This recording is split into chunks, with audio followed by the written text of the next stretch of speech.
Ya, saya pikir kan sedang bergulir ya. Iya. Artinya apa yang dilaporkan oleh Hotman Paris, ya kan? Rasman kan mesti bantah ya. Hotman Paris mesti bisa membuktikan. Kan kalian tahu siapa Hotman Paris ya, dan siapa Rasman. Kan seperti itu. Tapi mirisnya sih Bang melihat dua pengacara jadinya saling ribut gitu Bang. Dan bukan ribut sebenarnya, saling berargumentasi. Nah, dua-duanya orang Batak, argumentasinya sama-sama kenceng, ya kan? Teriakannya kenceng, tapi isinya kan nggak ada. Kan itu. Nah, makanya biar pengadilan yang menentukan gitu, seperti apa gitu. Begini aja, nanti kan Hotman membuktikan apa, Rasman pun membuktikan apa. Nah, kalau sepanjang saya melihat, ini kan belum terurai secara jelas di persidangan. Kan akan lihat dari pembuktiannya. Dan dalam perkara pidana itu yang dilihat itu kan mens reanya, niatnya. Walaupun belum terwujud perbuatannya, tapi kalau sudah ada niat kan itu sudah ada unsur pidana awal, bukti permulaan. Nah, sehingga kalau menurut saya, nanti kita lihat nih nanti di pembuktian, rekan-rekan wartawan kan bisa lihat nih bukti permulaan. Tadi kan ada omongan, belum melakukan tapi mau. Nah, mau itu kan sudah niat kan? Sudah ada niat kan?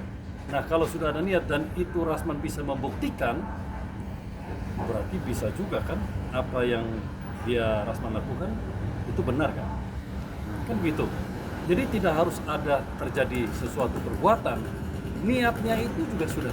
Kalau mau tapi belum terlaksana, itu kan sudah ada tindak pidananya. Kalau seandainya perkaranya ini pidananya itu hukum acara terbuka, tapi pelaksanaannya tertutup, berpotensi itu orang bebas terdakwanya. Berpotensi bebas, tinggal tergantung si Rasman mengolahnya itu nanti dalam pledoinya. Karena apa?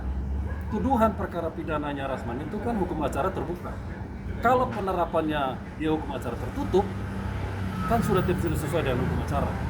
Nah, mestinya kalau tidak sesuai dengan hukum acara, berarti kan persidangan itu kan ada yang cacat. Kalau ada cacat, terus hakimnya ragu, mestinya diputus bebas. Karena hukumnya pidana begitu. Kalau terdapat keraguan, harus diputus bebas. Dalam pasal 183 KUHP itu, 2 alat bukti disertai keyakinan hakim. Alat bukti 1000 pun, ya, kalau kita kan hanya 5. Tapi 1000 sekalipun kalau hakim tidak yakin, wajib diputus bebas. Unsur pelecehan seksualnya sendiri Terlepas itu. dari itu, karena unsur pasalnya hukum acaranya terbuka, tidak boleh tertutup.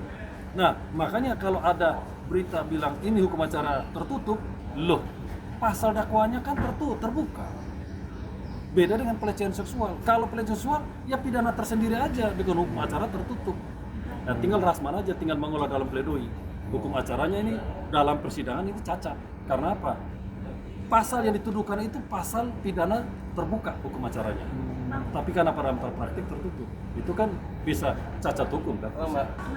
Terbuka. Pencemaran Iya. baik, walaupun di dalamnya ada unsur dugaan soal pelecehan. Itu sesuatu hal yang berbeda. Silakan aja. Mestinya kan LP-nya kan tentang pelecehan seksual. Kalau dia mau lapor, seseorang mau lapor, karena supaya hukum acaranya tertutup. Tapi ketika pencemaran nama baik, itu hukum acaranya terbuka. Tidak bisa digabung. Jangan ada potensi memihak salah satu pihak. Itu aja sudah tidak fair.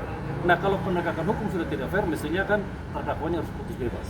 Oke, tapi hari ini Bang diresmikan lagi untuk sidang terbuka. Ya. Rasanya memang bukan Hotman yang menjadi saksi, tapi orang lain. Tapi Ya. selama Hotman menjadi saksi itu sidang itu tertutup. Nah. Ini seperti apa nih Pak? Loh, Hari ini pertanyaannya sidang ada terbuka. apa? Nah, Iya, ada apa nih Bang? Nah, kalau mengenai ada apa, itu kan kita harus menguraikan satu persatu nih. Ada kepentingan apa sehingga hakim mengambil keputusan ini hukum acara tertutup, ini tertutup, sidang tertutup, ini terbuka. Kalau seandainya sejak awal ini perkaranya sumir, mestinya Rasman diputus bebas. Karena sumirnya karena apa? Unsur pidana yang dituduhkan dalam surat dakwaan itu hukum acara terbuka. Tapi kalau dalam prakteknya itu dicampur, berarti ini kan ada keraguan sebenarnya. Ini sebenarnya pidana pelecehan seksual yang mau diungkap dalam persidangan atau pidana umum yang terkait dengan pencemaran nama baik. Itu harus dipisah.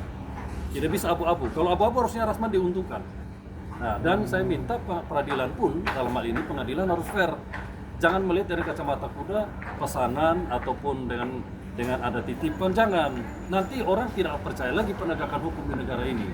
Artinya jangan sampai ya di LP-nya itu pencemaran nama baik, begitu masuk persidangan jadi sidang tertutup, yang tadinya terbuka jadi tertutup, sekarang jadi terbuka lagi, tidak ada kepastian hukum.